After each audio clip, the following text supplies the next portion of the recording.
students, today we are observing Newton's second law of motion.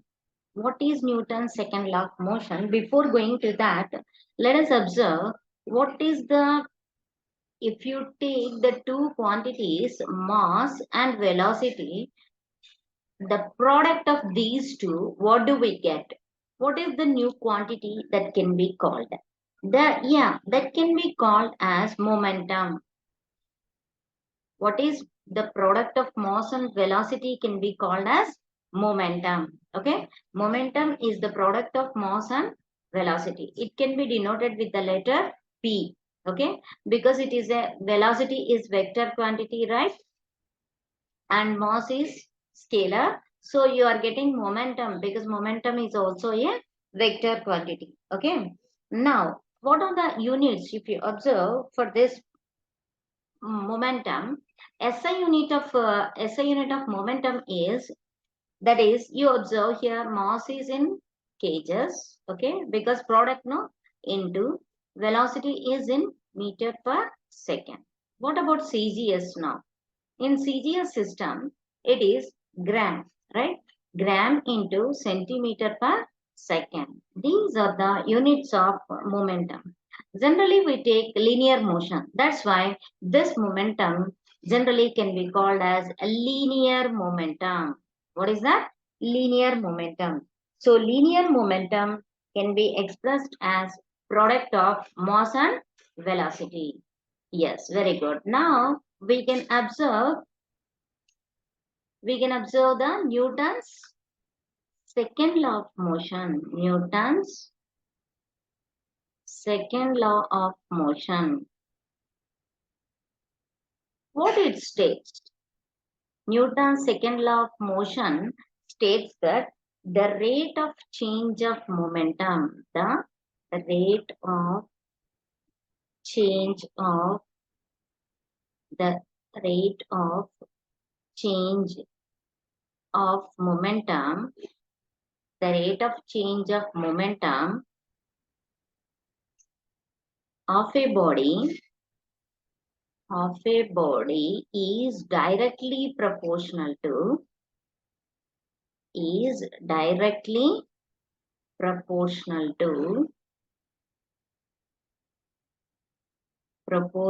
to the applied force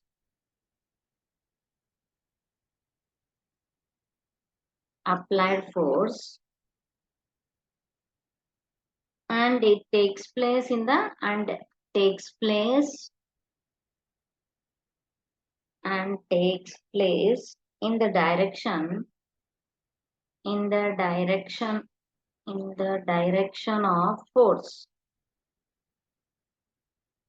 direction of force, okay, that is, you observe rate of change of momentum. First you take change of momentum.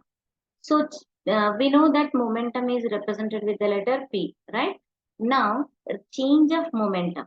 A small change of momentum can be called as either delta P or dP, right? So, change in momentum, that is dP, right? Change in momentum. Next, rate. When you talk about rate, it should be d by dt, right?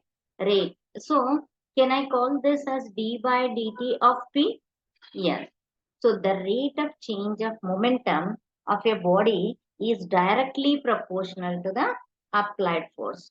We know it, which is directly proportional to the applied force, or which is directly proportional, or you can say it is almost same as that of force. Okay, dP by dt is equal to F. What about P? P is nothing but M into V, right? M into P. M into V. P is linear momentum. Yes, linear momentum. Linear momentum is the product of mass and velocity. Suppose in case of two particles, say I am taking here only one particle or one body I am taking. I am taking now two particles. Two particles are moving. Okay. Say the linear momentum of first particle is P1 and the linear momentum of second particle is P2. Okay. These two are moving towards each other. Okay. towards each other under mutual force, some force, okay, some forces, different forces. But this is P1 and momentum exists on this first body is moment P1 and linear momentum of the second body is P2. Some under some forces. Let us take, okay. So the force under F1, this is under force F2, okay. Now, if you want to calculate the uh, from Newton's second law, what do you say? The rate of change of momentum of a body is directly proportional to the applied force and takes place in the direction of force. Say in the same direction, the force is also the mutual forces are acting. Take like that. Okay, forces are acting in the same direction. Now, what do you say? According to this Newton's second law of motion, dp by dt of P1 plus P2, right? So we are finding the total momentum. Yes. So which is equal to, which is nothing but the net force, right? So the net force acting on it, right? The net force acting on it. So we know that the total net force acting on the any bodies will be almost equal to 0, right? So what do you get now? dp1 by dt plus dp2 by dt, which is equal to 0. Can I write like this? Yeah. Now, what is dp1 by dt? Because this is f1, right? And this is f2. Yes, okay. f1 plus f2 is equal to 0. Then, what do you say now? F1 plus f2 is equal to 0, right? Now, we can write this as F1 is equal to minus F2, right? So force F or F2 is equal to minus F1. Anyway, you can write F2 is equal to minus F1. Okay, minus F1. And also we know whenever d by dt of P1 plus P2 is equal to 0, we can say P1 plus P2 is constant, right? P1 plus P2 is constant. Okay. Here, that means in the absence of any external force, what happens to the momentum? Total momentum of the particles remains constant. Yes. So here in the absence of any external force, because the force is 0 here, right? You see, the force is total force acting on it is 0. What happens when there is no force acting on the or the total force acting on it on the two system is 0? Then you can say when there is no external force, the total momentum should always be constant. This is the statement you have to remember while doing numericals. Okay. So when the total force, when any external force acting on the any body or system is 0, so the total momentum of two particles of a system remains constant. Got it? So this is the second law of motion, and in addition to this momentum, we have one more term also, which is very important term related to the second law of motion. Okay, what is that? That keyword is impulse. What is that? Impulse. Say you observe whenever a nail is stuck into a piece of wood. Say this is a piece of wood. You are taking a nail. Okay. This is the nail. Okay. What you are doing? You are stucking the nail with the hammer, right? You are stucking the nail with the hammer. What happens at the time? The nail enters into the wall, right? This is the wall. This is hammer. Okay, hammer, and this is nail. What happens when you apply more pressure on with the hammer onto the nail easily goes inside the wall, right? That means you are acting, you are applying more force, right? More force. If you give more force within a within a short period or short interval of time, then what happens? the work is said to be done. That is what the work is done here. The nail is entering into the wall. Yes, correct. So, and you observe this example, and let us observe one more example. When a cricket ball hit by a bat, what happens? When a cricket ball hit by a bat, so you are taking the bat, a ball is forcefully coming. What happens? Just if you touch the ball moves very fast, right? So that means a large amount of force acts on a body in a short, just it is touching in 1 second, right? So in a short period of time, it is touching. So this is large amount of force. That means it is coming with great speed. The ball is coming with great speed and just touching in 1 second the bat. So the bat, because of touching it, so it goes to the six, right? That means a large amount of force acts in a small intervals of time. What is acting? Large amount of force. Large amount, 1 minute. Large amount of force acts in a small interval of time. Small interval of time, right? This kind of thing can be called as impulse. What is an impulse? A large amount of force acts in a small intervals of time. That is, in a small time, it is usually not constant throughout the duration of impact, right? It is actually not constant whatever the time. Say if you are saying that you are you are hammering the nail right into the wall. What happens? You are hitting like this very fast, okay, and then you can decrease the speed. You may decrease the speed right after entering inside it. That is you can say that it usually not constant throughout the duration of impact, right? Impact means here the large amount of force when it touches, what happens? At that moment, the ball firstly it is touching the bat. It is touching the bat. At that moment, the ball is hitting with a great force. So after a very small fraction of time, it is going to be less, right? So it is not constant throughout the interval, right? So it goes on changing, that is it decreasing, right? Because in this case it is going to decrease or sometimes it is going to increase, right? That is it varies with time. The force, whatever the force varies with time. Okay.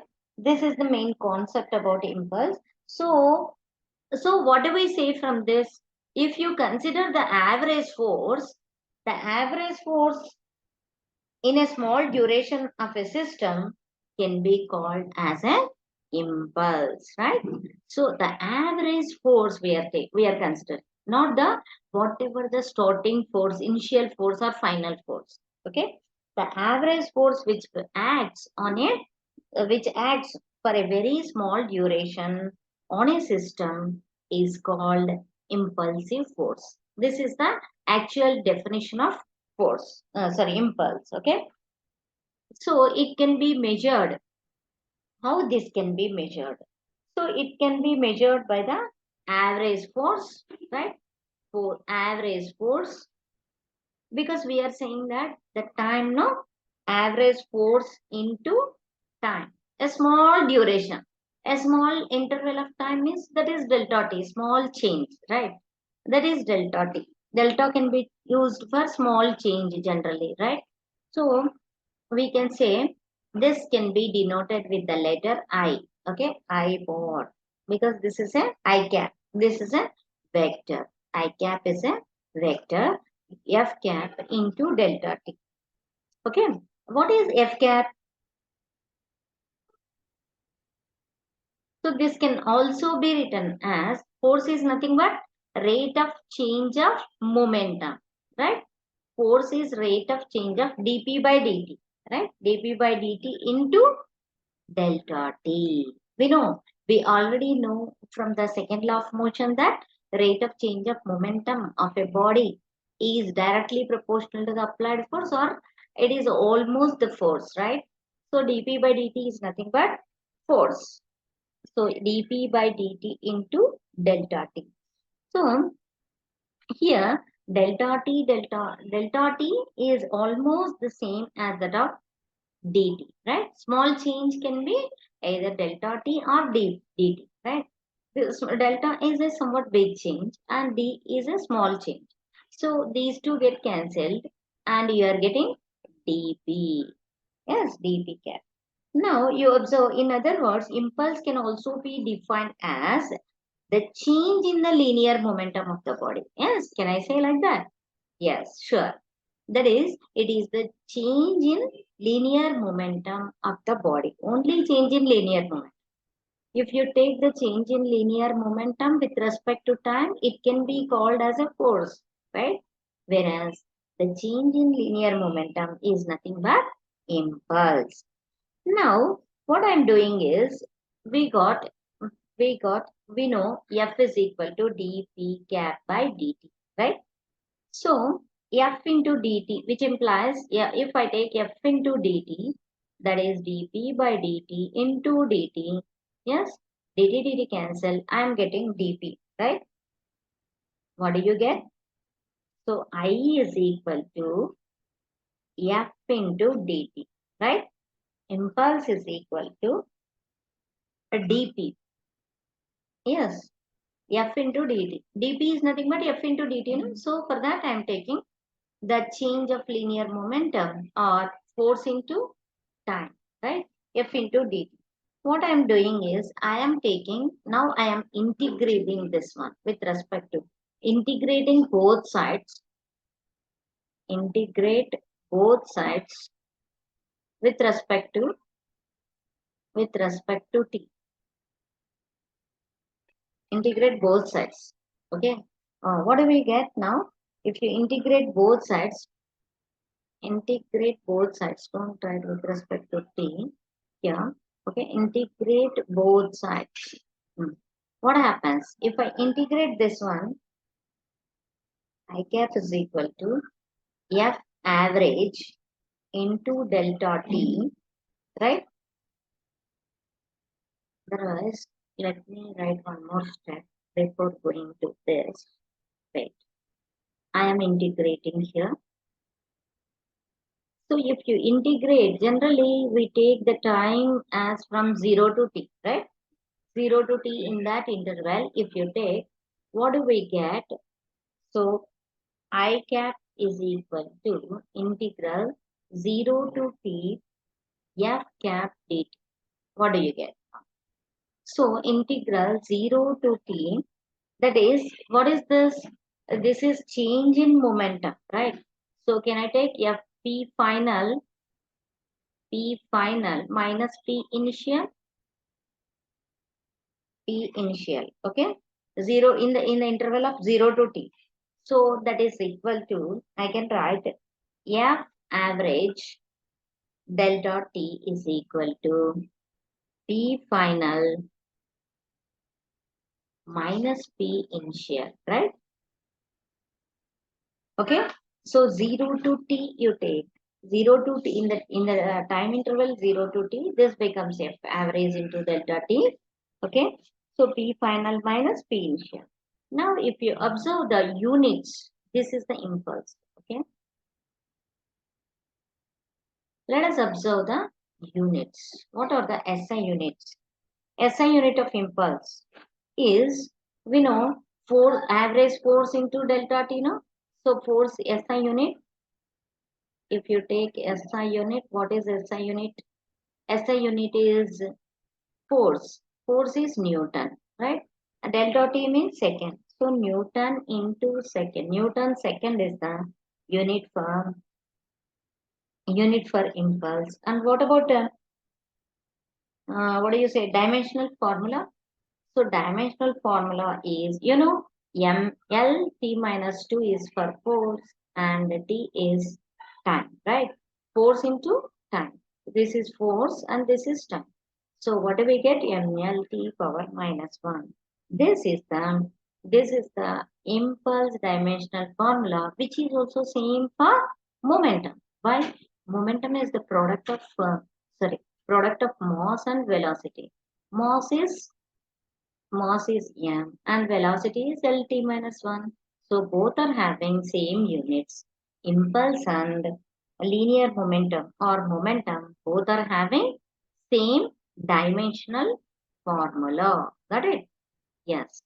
Now let us go to the some examples. Okay. What are the can you come on think of any examples with a large amount of force acts in a small interval.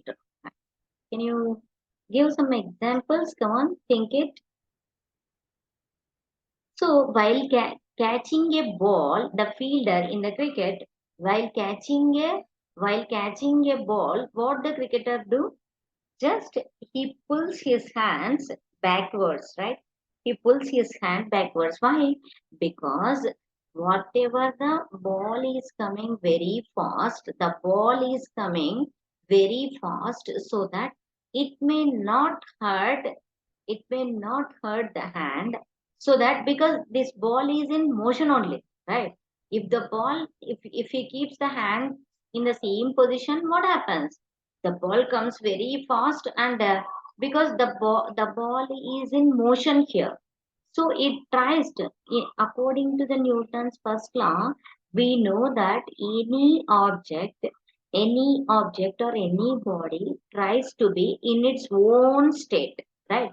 Whatever the state it is, so it continues to be in the same state, right?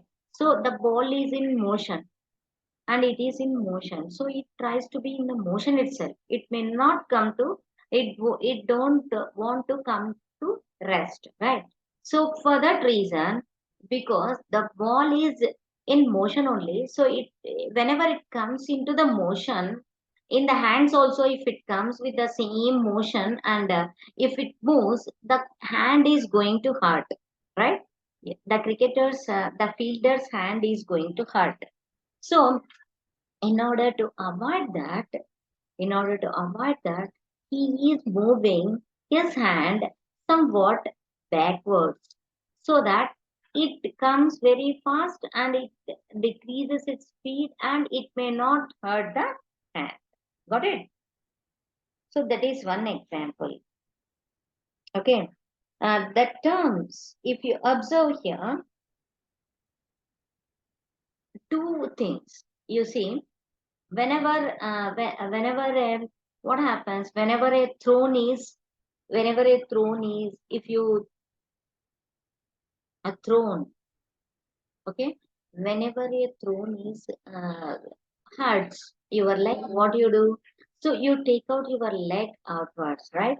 So a throne is touching your leg, that is an action, okay, and you are taking your leg out, that is an reaction. Correct? There are two forces acting here. One is action and another one is reaction. Right?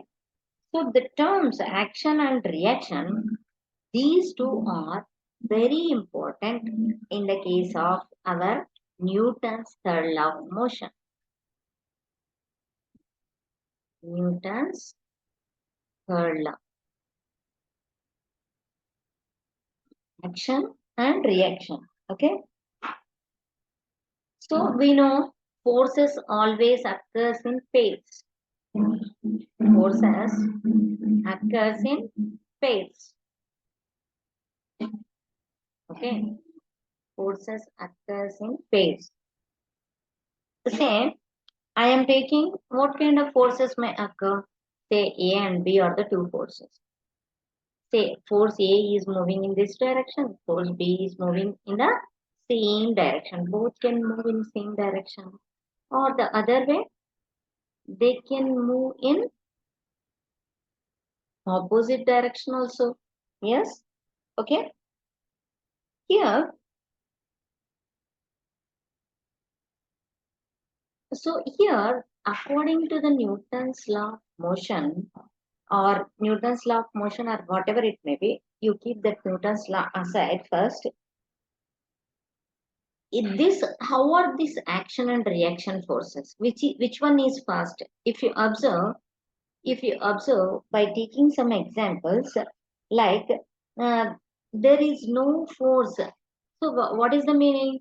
When a throne you touches, that is you are saying that action first, right? In normal examples, and reaction is next, like that you are saying, right? So reaction comes after the action, like that you are saying. But it is not the case in when you observe clearly the Newton's third law of motion. What is Newton's third law of motion? So Newton's third law of motion says that for every action, for every action, there is an equal and opposite equal and opposite reaction. Okay. For every action, there is an equal and opposite reaction. What is action? What is reaction? We will observe clearly now. Action and reaction forces, these two forces act on two different bodies. Okay, not on the same body.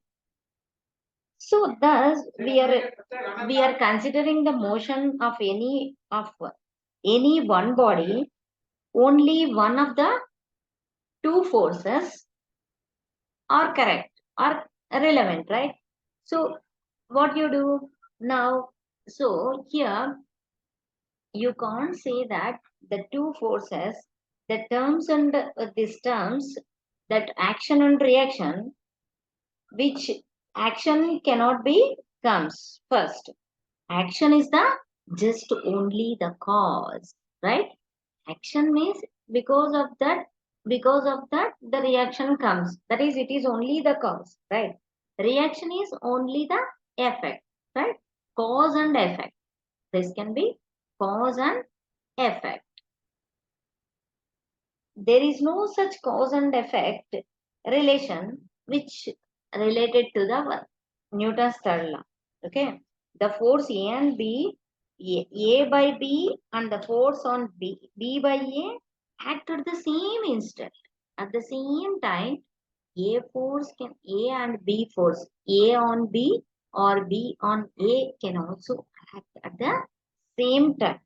So any one of them may be called action and the other may be called reaction.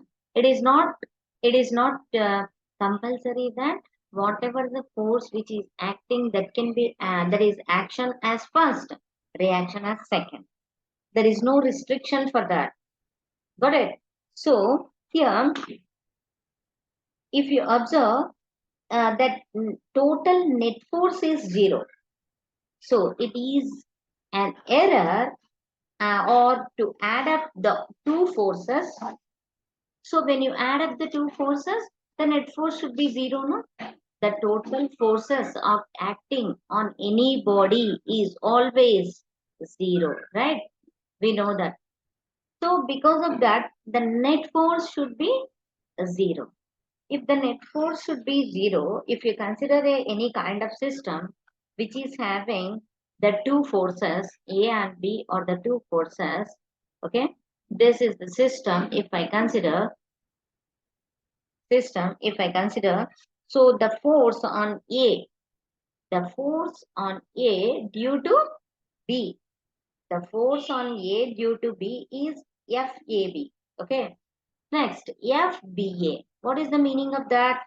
The force on B due to A. That is the meaning. Okay. These two are internal forces. Yes. Actually, inside what is happening, we don't know. But externally, we are saying because A is doing something. If you take one body, because of one force is acting, because of that, it is moving like that. You are saying, right? So that is cause and effect. You are saying it is not the meaning that there are some internal forces. That is because of B, because of because of B, because of B, what happens? A is possessing some force, right? So these are the internal forces of the system. That is total A plus B. Can I say A plus B? So they added up to give zero resultant, right? So by internal forces in a body, they are going to, because these two are opposite forces, okay, and these two cancel together, okay, they always exist in pairs, internal forces. So what happens, internal forces in a body, internal forces in a system, you take internal forces in a system of particles, thus cancel always. Why? Because they are in pairs, okay. This is an important that is a important fact actually say. So this makes the second law, second law to up we can apply the second law to different particles, system of particles, okay. So what do you say finally? So because of internal forces which are acting inside the body, the total forces, the internal forces, generally those are in pairs. That's why the net force acting on any system, the net force is zero, okay. Understood? So now, if you observe the system, actually, what is the system? Let us understand. What is the system? Let me tell you first. What is the system? System. Okay. So two or more, right? More than two objects which interact with each other. Say, I am taking two or more than three.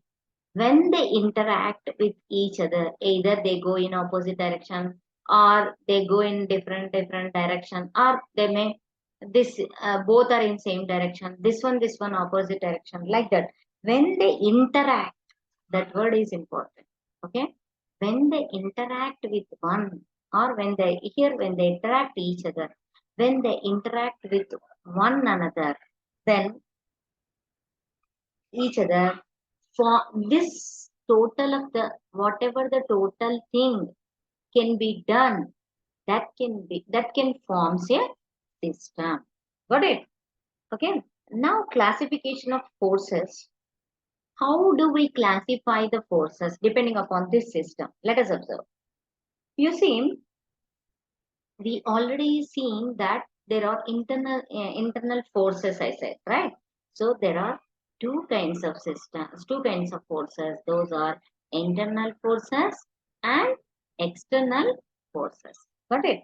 So internal forces, the forces acting each in a system among its constituents, whatever the things which are present among them, they are they themselves, they are acting, they themselves forming different forces and acting. That can be called as internal forces. Those can be called as internal forces. External forces means by the outside. Say, I am taking the system of, this is the system. Two particles here. Okay. Let us take two cars here. Two toy cars. Okay. Two toy cars. Then two toy cars I kept like this. So there should be definitely some internal force between them, right? So what I do, I am taking one remote. Okay, this is car one, this is car two. So I am taking remote one. Remote one refers to car one, and remote two refers to car two. Okay, like this I am taking. What I will do is just I'll operate. I switch on this remote. What happens to the car one? The car one goes and it hits the car two, right? If I move in this direction, let us observe. Let us think I am moving the car one in the direction of car two. Okay. So when I on it, what happens? It moves, right? So that is here by outside. But I am applying force from outside, right? Say you kept two papers on a table. Let us take. So air is coming from this end. Okay. So because of air is also some force because surrounding things, anything, either water, air, gas, or anything. Okay. Because of that, what happens to the first paper? First paper is going to fly, right? So it flies. Why? Because because of air, because it is light. So it is exerting, air is exerting some pressure onto the paper, so it flies, right? Like that. That is any kind of external application of force, or by means of surroundings, some force exerted on the system. That force can be called as external force. Got it? So internal force and external force. So for a system, always two forces will exist. Those are internal and external forces. Very good. So you got an idea on internal and external force, right? So I want to say about one object. Say I kept, this is the table. Okay. On that table, I kept a book. Okay. I kept a book on the table. But I want to know what are the different forces acting on this book, or by the table, or by the book, any kind of forces are acting. So how this can be done diagrammatically in a system? So those can be represented by our free body diagram. Okay, free body diagram. Free body diagram. So free body diagram is is the is the diagram which describes, we are putting all forces applied by external bodies. What we are doing? All forces applied by external bodies on the body drawn. Okay. You should not, don't include internal forces. Okay. You should not include internal forces. Only external forces we are observing. Got it? Yeah. So these are the, now if you observe, this can be one of the application of Newton's law, right? Yes. Okay. So, in order to solve any kind of things, numerical things, we can use these Newton's laws of motion. How these can be used in solving the numericals? Let us observe. Now, you see what I said. You have to draw the first a sketch, rough sketch of this free body diagram. Okay. So what you do? First, you have to, what are the steps involved? That is, you make a first sketch of any rough sketch of the problem. Okay. Then next step is, in order to complete the free body diagram, I am going to teach you the different steps. The first step is just draw the rough sketch. Okay. First, what you have to remember, only the external forces can be observed in the free body diagram. We should not consider the internal forces. Very good. Now, first step is sketch the problem. Just you have to draw the sketch. Okay. Then you take the, what do you say? Isolate means just single. Okay. By even though you have different objects in the system, you take single object and then you try to represent. Okay. So what do you say? A single object, and then you take single object and then draw the free body diagram. Okay. Free body diagram. FBD it can be called. Okay. For the object. Now you mark in, after taking single object, you have to mark all external forces, right? We are considering only external forces, not internal forces. You have to mark on that particular single object. Suppose you took any block or you took any book, so you mark what kind of forces are acting, external forces acting on that book. Okay. Next, step 3 is, you have to choose some convenient x and y normal coordinate system, right? X and y directions. Like that, you resolve into different all forces into rectangular components along x and y directions. Okay, you have to mark it that. Okay, next, the fourth one is you give two equations with several unknown quantities. Okay, you give, next one is you give equation. If you have only two unknown quantities, then you can solve for two equations, right?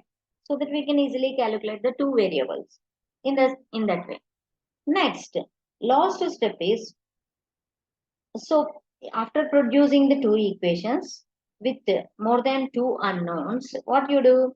You select another object. You have to select another object. Select another object. Okay. You have to select another object and repeat the same step. Okay. So what do? You will have, now when you do this repetition, you will get enough equations, right? So that we can easily solve, right? See, yes. Let us take one example. So what you do first? Sketching and single object and free body diagram and mark the all external forces, and you take any kind of coordinate system like rectangular coordinate system, like x and y axis, and then give equations. Okay, and if you have more than one variable, then you go to another object, and then you try to get one more equation, and you repeat the same process. Okay, yes, very good. Now let us observe one example. So I'll keep the steps as it is. Okay, I'll keep the steps. I will erase only this right side part. We will do one numerical depending upon these steps. Okay, depending upon the steps. Then after that, I will erase our total thing so that you will get a clear picture, so that no need of steps, right? A block of mass, a block of mass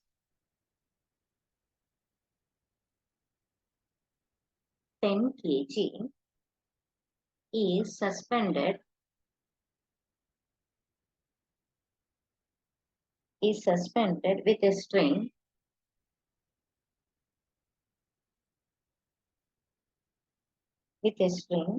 find tension in the string. Tension in string. Okay, yes, this is the question. Say, what is a block of mass 10 kg? This is the figure they had given. You take, this is the figure. Okay, this is the tension, means it should be anchored to any hook or something, right? So this is the figure they had given. So this is our block. This is the block. Okay. Now let us draw the free body diagram. Now you observe here free body diagram of block. You take the block. This block. So the whatever the external forces delta sigma Fy is equal to 0, right? Because this is acting in a y direction, right? Now you observe tension. So here some tension is acting, right? So some tension is acting. That's why T, and this is having this, any object is having force is equal to m into g, right? Mass into acceleration due to gravity. Acceleration due to gravity is acting downwards, right? So tension is acting like this. So these two are in opposite direction. So can I take the negative sign for that mg? Yeah. Okay, T minus mg, which is equal to 0. Okay, that means T is equal to m into g. Say, whenever you take upward forces, so the body is moving, the movement of the body is important. So the body is moving upwards, no, because it is pulling, right? So the block is attached to any other string on the top. okay, with the string on the top. That means the body is pulling towards, that means body is moving like this, upwards. So whichever the force which is acting in the upward, all upward forces should be taken as positive. This is the shortcut in order to draw the free body diagram, or in order to take the force, what kind of force, either a positive or negative, how it can be considered, that I am saying this concept is very important. So if the body is pulling upwards, so if the body is moving upwards, right, no doubt that whenever any force is pulling upward, the body, no doubt it moves for upward only, right? And the remaining, whatever the remaining forces should be negative, because the body motion is upward. When the body motion is upward, all upward forces should be positive, right? So here tension T is, this is tension, right? We cannot call this as a force, right? It is a tension. Why? Because it is under the influence of some hook with the thread, the body is hanging. So it is depending upon the thread tension, right? Thread tension, the body is going to act. That's why this force indirectly called as tension. Got it? Yeah. Now, and if you observe downwards, no doubt always gravitational force is going to act, right? So downward means this is opposite. That's why I am taking this as negative. So T is equal to M into T is equal to M into G. Okay. Now taking mass here as 10. Okay. Mass is 10. And universal gravitational constant is 10. So 10 into 10, 100 meter per second square. Okay. Kg, sorry, 100 kg meter per second square, or it can also be called as Newton. Got it? 100 Newton. In this way, we can easily solve the problems. So first sketch. So we have drawn one sketch, right? So tension T and this is mg, right? And then single object, because here single object, no problem for us. No equations, only simple equation depending upon the positive and negative. How this can be, how this can be differentiated, positive and negative signs. So these two can be differentiated by means of what? By means of the movement of the body, motion of the body. Got it? Yes, very good. Now, let us move to the next question. The next second example, you observe two blacks are kept as shown in figure. Then I am drawing the figure directly. Let me draw the figure. So this is the ground, okay? And here there is one 10 kg, okay? And 20 kg, okay? 20 kg. Two blacks are kept as shown in figure. Okay, like this, two blacks are kept. Find forces exerted by, what is the first question? Find forces exerted by surfaces, either floor or wall. Okay, on blacks.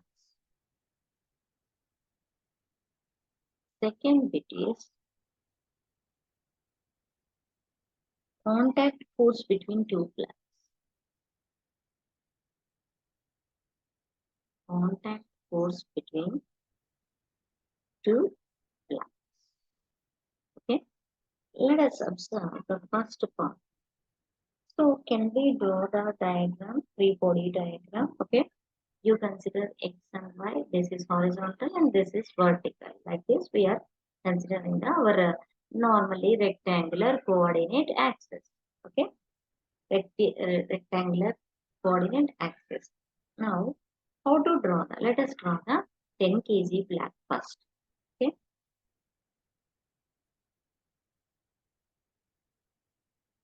So if you draw a 10 kg black FBD, what is FBD? What is FBD?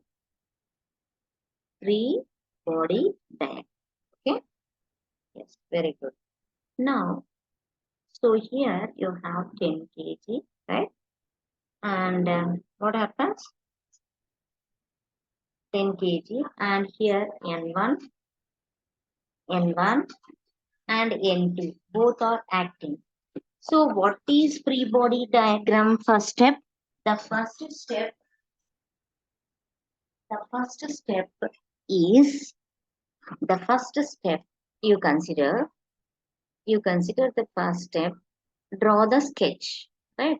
We have to draw the sketch. Let us complete this one in the next video. Okay, thank you.